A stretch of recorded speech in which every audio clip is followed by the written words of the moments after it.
Senhor presidente, senhoras e senhores senadores, amigos que nos acompanham pela TV Senado, amigos do Estado de Mato Grosso. Quero, antes de adentrar na minha fala, cumprimentar o senador Maggi pela sua fala. Eu li também esse artigo, muito bom esse artigo desse jornalista, que mostra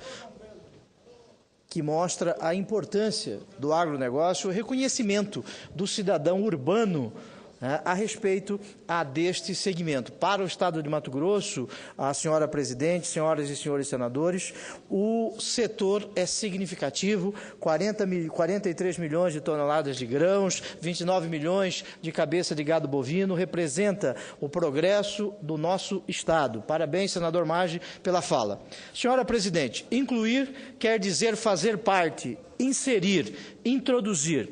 A promulgação da Constituição da República Federativa do Brasil, em 1988, representa um marco na busca pelo cumprimento dos direitos fundamentais dos cidadãos brasileiros. Em seu artigo 23, inciso do capítulo 2, a Constituição determina que é competência comum da União, Estados, Distrito Federal e municípios cuidar da saúde e assistência públicas, da proteção e garantia das pessoas portadoras de deficiências. Hoje, o termo mais apropriado seria pessoas com deficiência ou portadoras de necessidades especiais.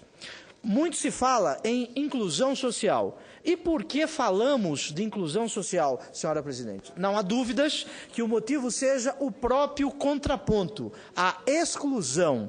Antes de falar de inclusão, portanto, é preciso compreender a situação de exclusão, seu contexto, atores e movimentos. O Brasil vem se organizando em termos de dados estatísticos oficiais. O censo de 2000 ainda, utilizando nova abordagem conceitual e metodológica, identificou, àquela época, 24,6 milhões de pessoas com algum tipo de deficiência. Isso significa que 14,5% da população brasileira tem alguma dificuldade para andar, ouvir e enxergar, ou possui graves lesões incapacitantes. Neste universo, senhora presidente, diga-se de passagem, um percentual representativo, 48%, são de pessoas com deficiência visual, 23% com deficiência motora, 17% com deficiência auditiva, 8% com deficiência intelectual e 4% com deficiência física. A partir de constatações básicas, é possível propor ações transformadoras, que é, aliás, uma das atribuições desta Casa Legislativa. Senhores senadores, foi pensando na inclusão desses cidadãos, de modo a torná-los participantes da vida social, econômica e política, assegurando o respeito aos seus direitos no âmbito da sociedade, do Estado e do poder público, que apresentei, senhora presidente, os seguintes projetos: o PLS 323 de 2011, o PLS 278 de 2012 e o PLS 130 também de 2011. Passo agora a defender a aprovação de cada um deles, senhora presidente. Apresentado em 2001, o projeto de lei 223 propõe dispensa de deficientes permanentes a novas perícias para aquisição de veículo com isenção do Imposto sobre Produtos Industrializados, ou IPI. Aprovado de forma terminativa na Comissão de Assuntos Econômicos desta Casa, a proposta está desde abril de 2012, portanto, há um ano, parado na Câmara dos Deputados. O projeto altera, senhora presidente, a Lei 8.989, de 95, que determina a comprovação de cumprimento dos requisitos perante a Secretaria da Receita Federal do Ministério da Fazenda em todas as compras. Pela lei, são isentas do IPI na compra de veículos as pessoas portadoras de deficiência física, visual, mental, severa ou profunda, ou autistas. A lei considera pessoa portadora de deficiência física aquela que apresenta alteração completa ou parcial de um ou mais segmentos do corpo humano, que acarrete o comprometimento da função física, incluindo paralisias, amputação, membros com deformidade congênita ou adquirida. Para adquirir o veículo com isenção do imposto, senhora presidente, o cidadão precisa comprovar que a deficiência tem caráter permanente e irreversível. São comuns as queixas de quem se vê obrigado a comprovar sua condição em cada aquisição de veículo, numa via crucis constrangedora e, logicamente, desnecessária. Ora, assim, se a deficiência física ou mental é atestada como permanente e irreversível no primeiro laudo, não há motivo razoável para submeter o adquirente do veículo a sucessivas inspeções periciais.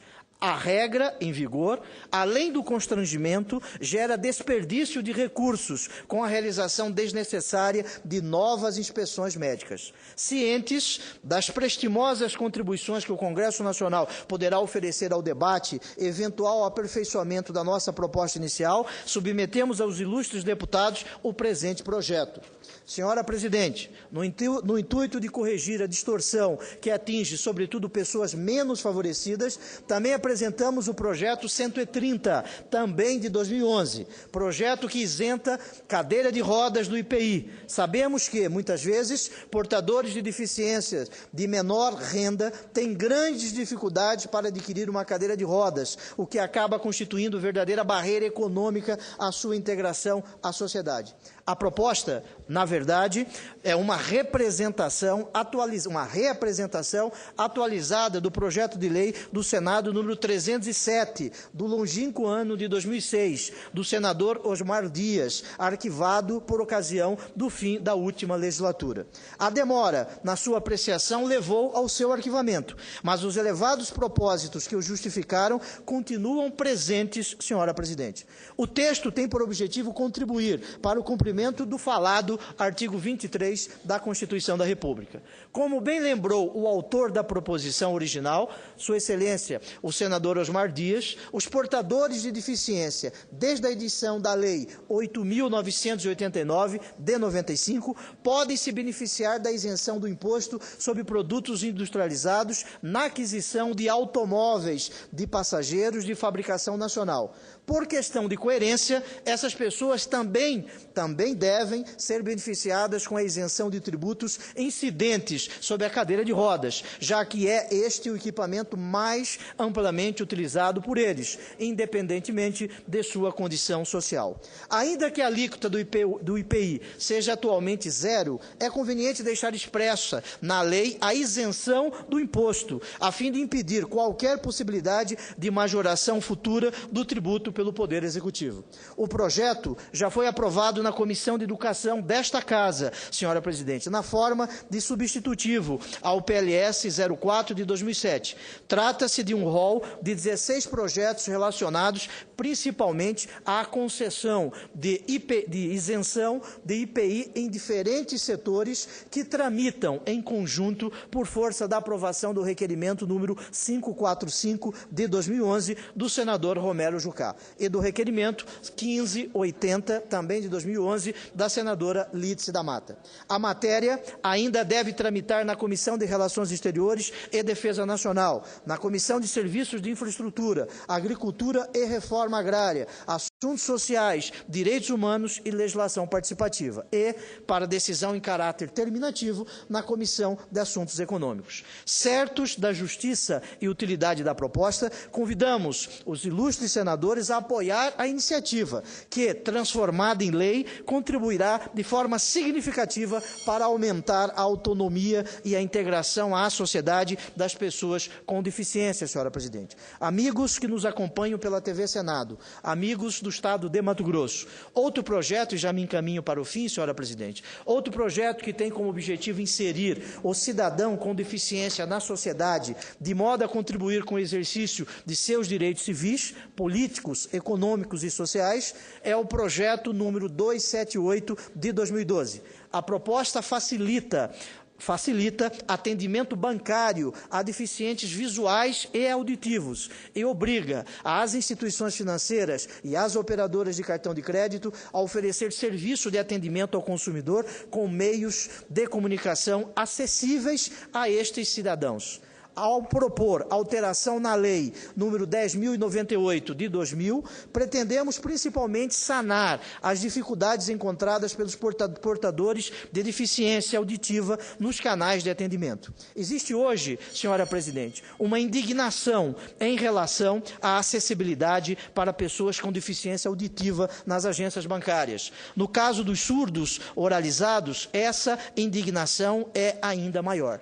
Vale informar que os surdos oralizados são pessoas com deficiência auditiva que, apesar de não ouvirem nem mesmo com aparelhos, falam normalmente, ainda que com sotaque típico, e se comunicam valendo-se da leitura labial. São pessoas que perderam a audição depois da aquisição da fala mediante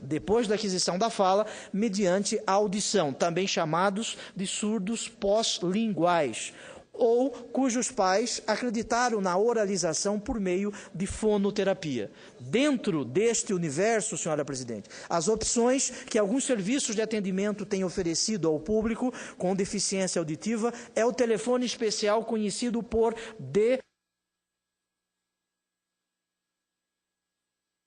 Contudo, o consumidor comum não o possui e a maioria esmagadora dos deficientes auditivos e de fala o tem em casa. Assim, o atendimento das pessoas com deficiência auditiva fica inviabilizado. Muitas vezes, a solução tem sido a fraude. Um parente ou amigo se faz passar pela pessoa com deficiência para receber atendimento por telefone. Essa situação é ainda mais séria quando a pessoa com deficiência não tem alguém próximo em quem confiar. O projeto se encontra, senador Maggi, na Comissão de Meio Ambiente, sob a relatoria da senadora Vanessa Graziotin. Também peço o apoio dos nobres parlamentares para sanar esta falha que incrementará nossos mecanismos de inclusão social. Todos os países conscientes e civilizados se preocupam com a situação das pessoas com deficiência, mas, para que esta inclusão que estamos aqui tratando tenha êxito, é necessário que as atitudes e que a visão da sociedade mudem. Todos devem agir e contribuir para o bem comum e para a construção de uma sociedade inclusiva. Vale lembrar que o Brasil assumiu compromisso com a Organização Internacional do Trabalho ao ratificar a Convenção 159, no sentido de adotar medidas positivas que visam a superação, por parte dos deficientes, de suas dificuldades naturais. Ao propor estas medidas, senhora presidente, também estamos contribuindo para a formação de novas oportunidades de trabalho. O grande estudioso do tema, o professor Dr. Luiz Alberto Davi Araújo, em sua tese chamada A Proteção Constitucional das Pessoas Portadoras de Deficiência, reforça o que todos sabemos. As pessoas com deficiência apresentam graus de dificuldade de inclusão, com uma multiplicidade de situações que deve ser objeto de atenção rigorosa, tanto do legislador infraconstitucional como do administrador e do juiz. A Constituição